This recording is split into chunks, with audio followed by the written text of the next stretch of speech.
Hello, ഇന്ന് ഉച്ചയ്ക്ക് ഏട്ടക്കൂരി ഇട്ടിട്ടുണ്ടായിരുന്നു കേട്ടോ. നമ്മുടെ കൂരിയുടെ വലുതുണ്ടല്ലോ, അപ്പോൾ അത് ഇന്നൊരു സ്പെഷ്യൽ കറി വെക്കാമെന്ന് കരുതി. ഇപ്പോൾ ചട്ടി വെച്ച് എണ്ണ ഒഴിച്ച് സവാളയും ഇഞ്ചിയും വെളുത്തുള്ളിയും അതേപോലെ തക്കാളി എല്ലാം കൂടെ വാട്ടി ഒരു 3 സ്പൂൺ മല്ലിപ്പൊടി, 1/4 സ്പൂൺ മഞ്ഞൾപ്പൊടി, ഒരു 3 സ്പൂൺ കാശ്മീരി മുളക് പൊടി ഇതെല്ലാം കൂടെ മൂപ്പിച്ച് ജാറിലേക്ക് ഇട്ട് കുറച്ച് വെള്ളവും കൂടെ ചേർത്ത് നല്ലോണം അരച്ചെടുത്തിട്ടുണ്ടായിരുന്നു. സെയിം ചട്ടിയിലേക്ക് കുറച്ച് എണ്ണ ഒഴിച്ച് ഉലുവയൊക്കെ പൊട്ടിച്ച് കഴിഞ്ഞ് ഈ ഒരു അരച്ച അരപ്പും അതൊന്ന് മൂത്ത് വന്നു കഴിഞ്ഞപ്പോൾ എണ്ണ തെളിഞ്ഞ് വന്നു കഴിഞ്ഞപ്പോൾ കുടമ്പുളിയും ഉപ്പും പിന്നെ ആ ഒരു അരപ്പ് കഴുകിയ വെള്ളവും കൂടെ ഒഴിച്ചിട്ട് നല്ലോണം തിളയ്ക്കാൻ വെച്ചു. തിള വന്നു കഴിഞ്ഞപ്പോൾ മീനൊക്കെ ഇട്ട് കൊടുത്തു മൂടി വെച്ചു. ആദ്യത്തെ ഒരു തിള വന്നു കഴിഞ്ഞപ്പം കുറച്ച് കുരുമുളകിൻ്റെ പൊടിയും കൂടെ ചേർത്ത് കറി ഒന്ന് വറ്റിച്ചെടുത്തു. പല സ്ഥലത്തും പല രീതിക്കായിരിക്കും കറി വെക്കുന്നത്.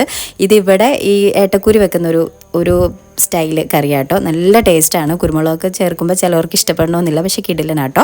പിന്നെ കായും പയറും കിട്ടിയിട്ടുണ്ടായിരുന്നു. അപ്പോൾ അത് മുളകിടിച്ച് വെച്ച് ഒന്ന് മെഴുക്ക് വറ്റാന്ന് കരുതി അങ്ങനെ അതും മെഴുക്ക് വറ്റിട്ടുണ്ടായിരുന്നു. അപ്പോൾ ഇതിൻ്റെയൊക്കെ ഫുൾ വീഡിയോ നമ്മുടെ ചാനലിലുണ്ട്, കാണാൻ മറക്കരുത്. സബ്സ്ക്രൈബ് ചെയ്യാനും മറക്കല്ലേ. Thanks for watching. ബൈ.